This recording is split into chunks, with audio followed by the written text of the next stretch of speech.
Hi guys, today we're going to react to Crime and Punishment by Ado, the Shiina Ringo cover. This is a BuyMeACoffee request from Tabitha. Thank you, Tabitha, for this request and for your support. Much appreciated. Thank you, Tabitha, for another Ado request. I'm especially excited about this one because I'm actually kind of a fan of Shiina Ringo's work, so I really enjoy what we've heard from her so far, and I look forward to hearing this one. Thank you very much. Another thing to mention, this music video is a visualizer.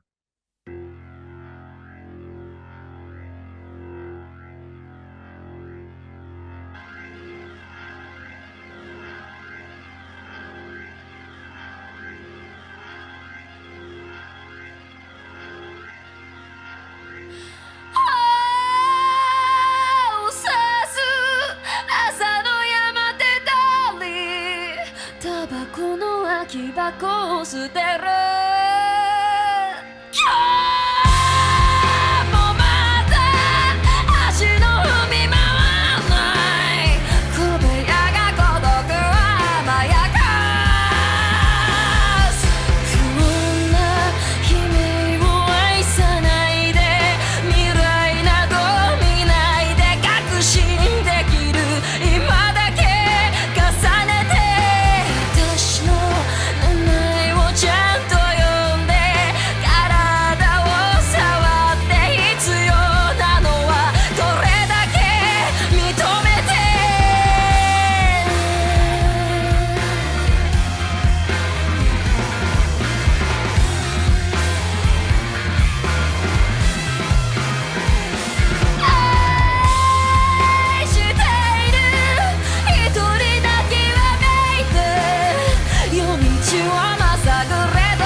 Ado's voice, I think it's what starts the song. I've said it in so many words about her voice. It's very hypnotic. From all the artists that we've reacted to over the years, I think Ado's voice is among the finest to have fury in it and femininity. And she knows how to use it even in micro increments. So it really, really dominates everything. Plus this style of song kind of reminds me of 1930s and 40s detective stories, film noir. And I know this song is based on Dostoevsky's Crime and Punishment, hence the title. It's beautiful. I love it. Yeah, the original is from 2000, so it's 25 years ago, and to me that feels recent. But at the same time, I'm reading the lyrics and I'm thinking the lyrics already have the Shiina Ringo feel to them, and then Ado puts her spin on it. I'm really curious to hear the original, the Shiina Ringo version. But Ado, she has this amazing skill. Like if we talk about clean vocals, she puts dirt on her vocals. She makes it grimy and dirty and real. That's why I think there's so much feeling in the way that she sings. It hits me right in the heart. It's like a harpoon every time she sings. It's incredible. I think it's an amazing skill. I think she's an amazing artist. You're talking about film noir. I felt like this should be like, you know, almost like a Michael Mann kind of dirty streets kind of film. You know what I mean? Like something very, very kind of grimy and gritty. Maybe Wong Kar-wai actually with his films tend to have that sort of feeling to them as well. She's just amazing. She blows me away every time. This song is very different to the other ones we've heard from her as far as the tempo, as far as the style, and it just still the same effect. When she expresses frustration, when her voice breaks, when she adds that dirt, as you say, it feels like she's engineering a moment where you can almost see her lose control. And then she goes back to center and carries the song perfectly. And those variations, it's what makes her voice so memorable and the quality of her voice. It's funny that you say see her when we never see her. We never see her, yeah. Well, experience her, I should say. Yeah.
takes it even further with losing control, I think. She never loses control for a second. It's like a very elaborate illusion, but it's like she burdens her voice with the pain that she wants to convey in the song. I'm relating to also the subject matter here. I don't think we've come across many artists that use their voice quite like that. It's like she's trying to break it. She's trying to damage it as she sings. Because the only thing that matters is what she wants to say and how she wants to say it. And you can kind of appreciate the intuitive part in all of that. It doesn't feel like it's engineered like in a studio where she decides where she's gonna go hoarse and where she's gonna go clean. It feels intuitive. I mean, I wouldn't be surprised if it happens in the moment while she records these songs, while she performs them, or while she tries them for the first time. And the entirety of it, at least to me, it conveys that pain perfectly. There's a lot of pain in this song. We've come to see, I guess, that she is very much a storyteller. And I think what she does here, specifically with her voice, where she takes it, perhaps where some people might listen to it and go, oh, did she take it too far? To me, she's telling a story. She refers to her restless shrieking in the song, and she basically just showed us what that sounds like. There's another reference in the song to, did I make that hoarse? I think, like a hoarse voice or something. Voice going hoarse. So she's pushing herself to the limit, or at least sounding like she is, which is brilliant, I think, because she's, as you say, she's always under control. There's something else that's beautiful about this song that just sort of struck me as we were listening, but the band playing in the background. I was hearing it when the guitar was playing. There's some beautiful guitar solo in there, but it sounds muffled, like somebody is playing it behind something. So it's not clear, and it's purposeful. It's specifically for the song. It's specifically to convey the subject matter. It's borderline genius, I think, because it puts you in that world that she's singing about. It's just fantastic. It's not like a performance, it's an expression of injury. It's like something impromptu, not something that feels like it was designed to entertain you.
足の踏み場はない小部屋が孤独を脅かすタンタランタンタランタンタラン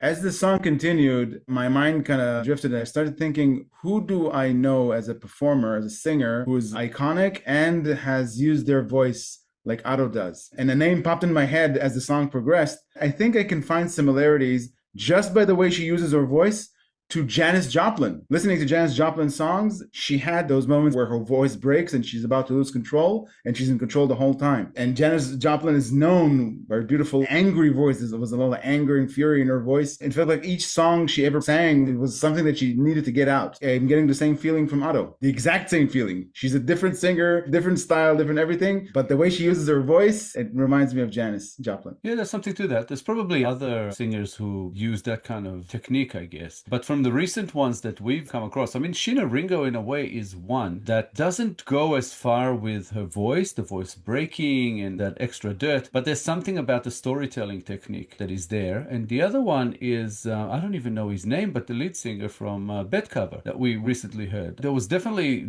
that kind of technique in that one song that we've heard from them so far in the storytelling. It's beautiful. It hits you right where it should. And in this song, there's that line that says, all I need is this, acknowledge me. And towards the end of the song, I was just thinking, this is not Ado's song originally. So she put maybe a little bit of her own spin on this. And it's almost like she's saying, feel my pain. She's telling the listener, you have to feel my pain. There's no way you're not feeling my pain. And yeah, I was feeling her pain. It was just beautiful. This song is just so dark and gritty and gloomy as well. In the past, we reacted to Queen of Kabukicho by Shiina Ringo, and we talked about that you can almost see and feel the place she's singing about with the rain and with other bits and pieces, and you can almost imagine it the way she sings it. And here you get a similar effect. I mean, it's not Ado's lyrics, but in that first verse, Yamate Street in the morning stings my cheeks. I throw away an empty pack of cigarettes. My tiny little room with no place for me to even stand indulges the loneliness I feel. It puts you in that world straight away. Yeah. You're in it. You can feel it. You can smell it. And that's just a beautiful thing as far as the writing, but also the way she sings it kind of just puts you in that world. And that technique that I was talking about that they use with the music that is just seems like it's slightly far away. Beautiful.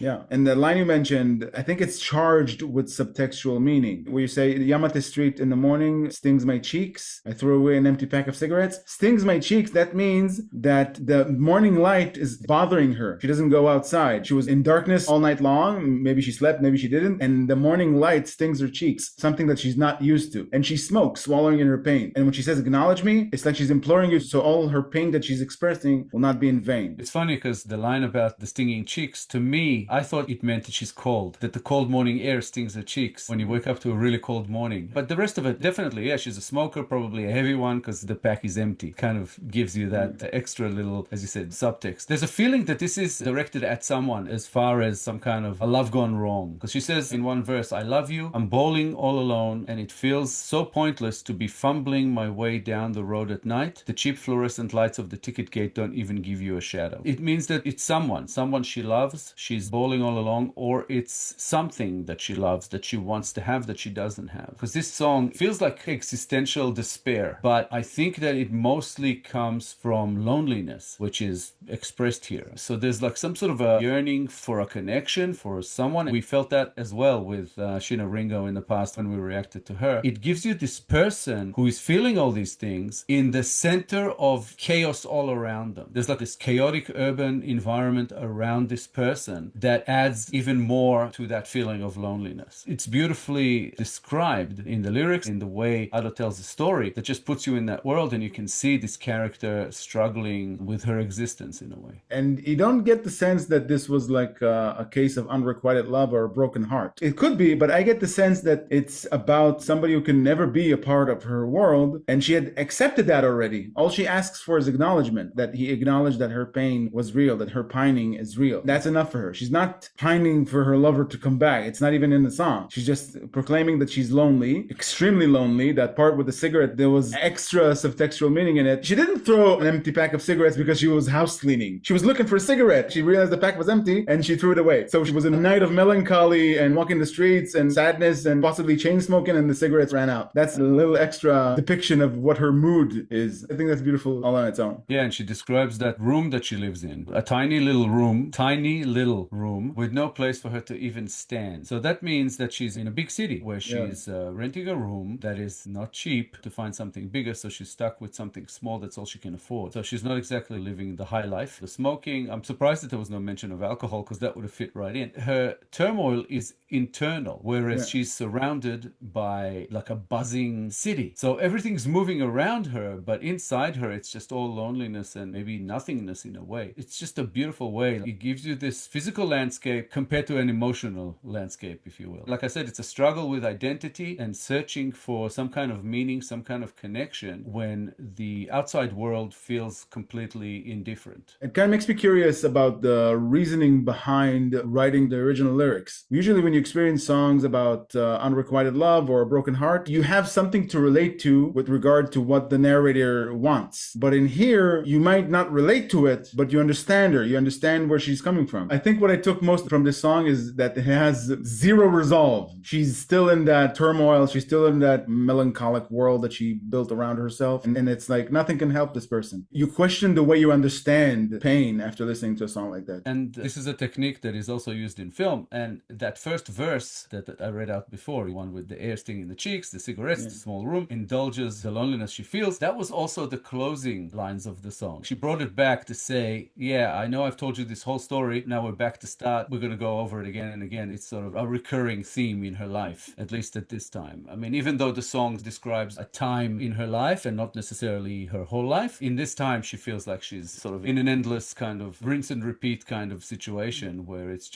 going to keep happening. She can't see a way out, as you put it. She's having a rough month in a crowded city. Looking at it from the side, that's what it looks like. Maybe a rough year or two, but yeah, it's a beautiful way of getting all this across. And don't forget, this is Crime and Punishment. It's also inspired, obviously, by Dostoevsky's novel. So it's got that feel to it, that melancholy and darkness. The way that Ado expresses that with her voice is just amazing. You know, she's the perfect storyteller for this kind of mood. Yeah, can I understand how the universe tends to balance itself? So somebody like Ado will be attracted to perform a cover like that of Shiina Ringo's because it fits her style. It fits the way she conveys pain and conveys emotion in a song. Yeah, and she did it beautifully. Thank you, Tabitha, for this request. This was absolutely awesome to react to. Ado is just something else. Thank you so much for introducing her to us in the beginning and for all the requests that came after that. Thank you so much for all your support. Thanks, Tabitha, for requesting this song. We enjoyed reacting to Ado very much. We love both Ado and Shiina Ringo.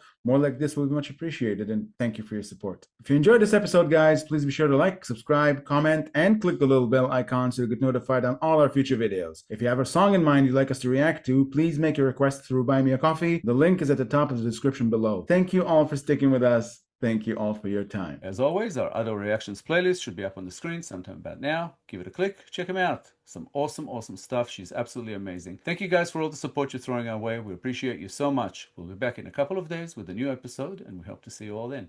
Thanks again, guys. Bye for now. Bye, guys.